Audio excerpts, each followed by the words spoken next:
In this video, I'd like to walk you through one of the core concepts inside Fully Funded Academy. And I'm actually going to share a clip from one of the videos inside of our program.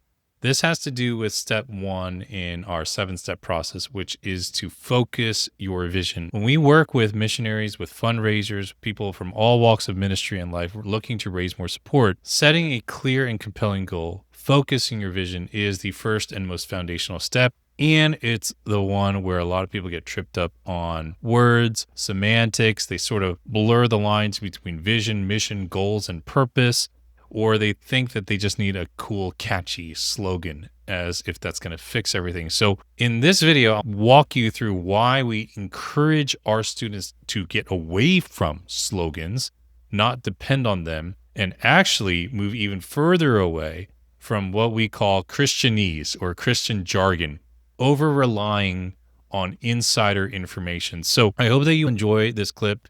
If you're interested in joining us in Fully Funded Academy, we are open year round. You can go to fullyfundedacademy.com. We have monthly plans. We have an annual plan that gives you a couple months off. And we have 2 coaching calls live every single month. And you get access to the library of content that we have that you can refer to anytime. Think of it like learning on Netflix. Okay, you can watch it at any time on demand. And this video you're about to see is taken from the first session in our program, Fully Funded Academy, under the module, Focus Your Vision. I hope you'll take it to heart. Enjoy. Now, this may surprise you, but one of our foundational rules, not a rule in itself, but a principle we follow, especially when we work with missionaries and ministry leaders, is that we ask them no more Christian jargon. All right. Since 2017, Mary and I have trained thousands of missionaries and ministry leaders in getting fully funded. And this is one of the first things we ask attendees to do, to spell out their vision, mission, goals. The only caveat is they're not allowed to tell us about their ministry in Christianese, right? Our way of referring to Christian jargon. So our students will often express their vision through phrases like, we are called to know him and make him known, or his kingdom come, or some people just quote a scripture, right? And they create a derivative of it and claim that as their vision. Like, we're an Acts 2 church, or our mission is to fulfill Matthew 25, the Great Commission. And none of these are wrong. They just aren't helpful in helping others understand what you really do. It's lazy messaging, and lazy messaging compounds the problem that most missionaries face when it comes to raising funds. One of the greatest challenges you'll face in getting and staying fully funded is widening your support base. We hear this all the time. And if you don't expand your capability to communicate with people from different backgrounds or walks of life, you will severely limit your options. Chances are many of your current and future donors will share your faith, right? That makes sense. But if you've ever visited a denomination or a stream of ministry different from yours, you may have experienced how different even Christian jargon can be from one group to another. For example, I grew up in a charismatic church where prayer meeting meant meeting people at church, right, at like 5 a.m.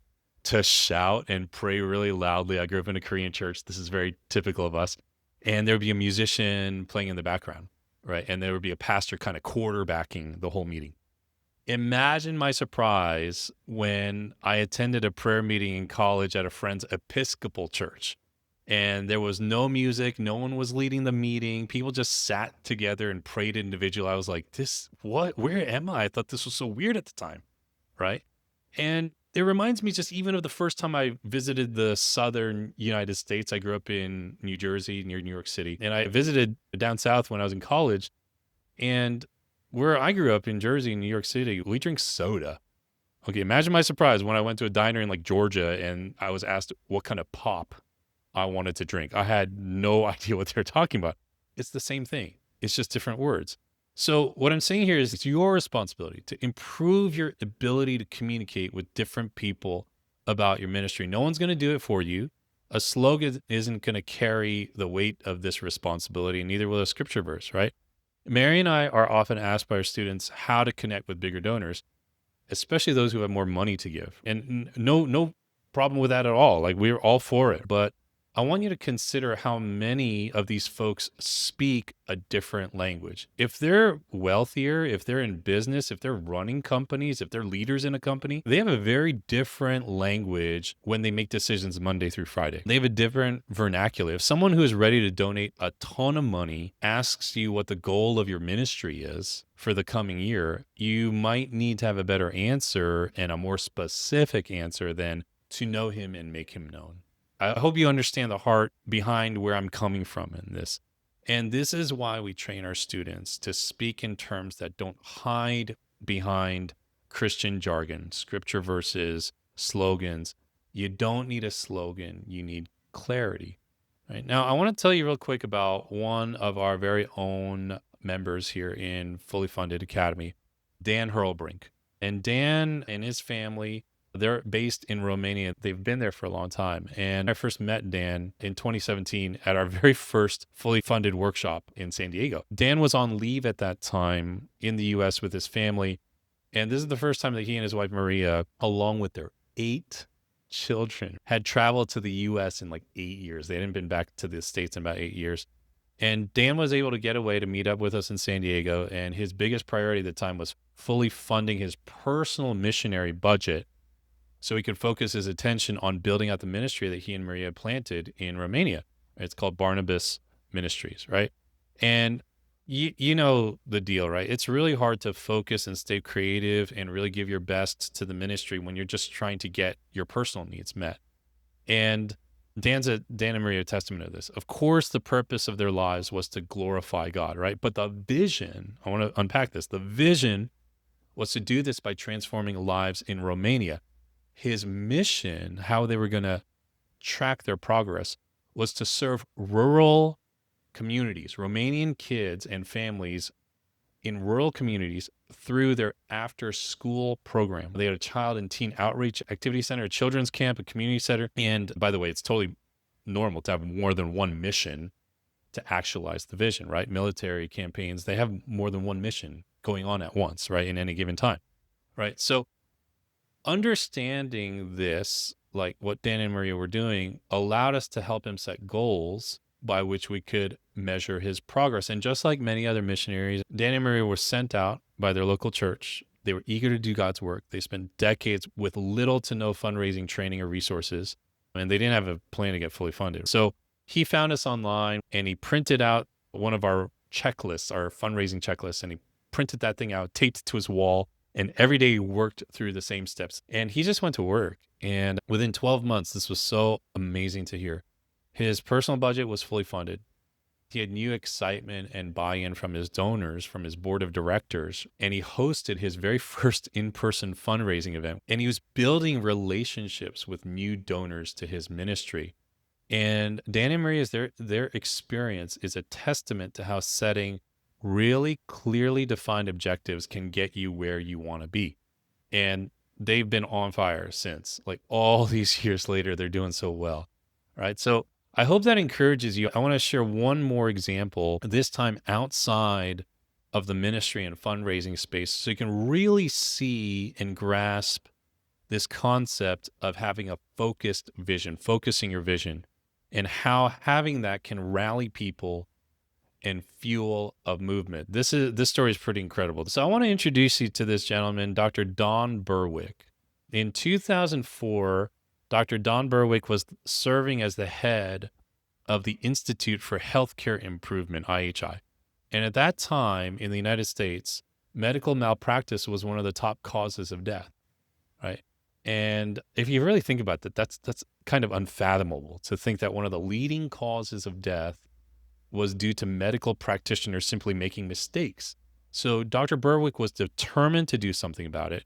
And this is an actual photo from the event. He stood in front of thousands of his colleagues at this convention, and he cast a vision to reduce medical malpractice over the next 18 months. And he harnessed this power of a clear and compelling communication. And he said, I think we should save 100,000 lives. You can see it right there on the slide.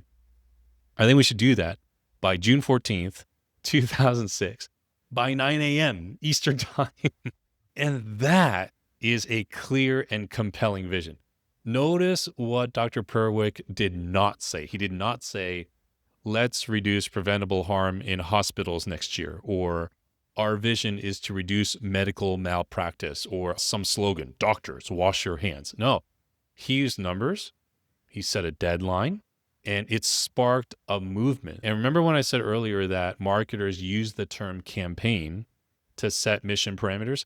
Well, that's what they did. And out of this focused vision and this statement, the marketing team took over, called it the 100K Lives campaign, and they adopted this rally cry, some is not a number and soon is not a time. And they ran full force to actualize the vision.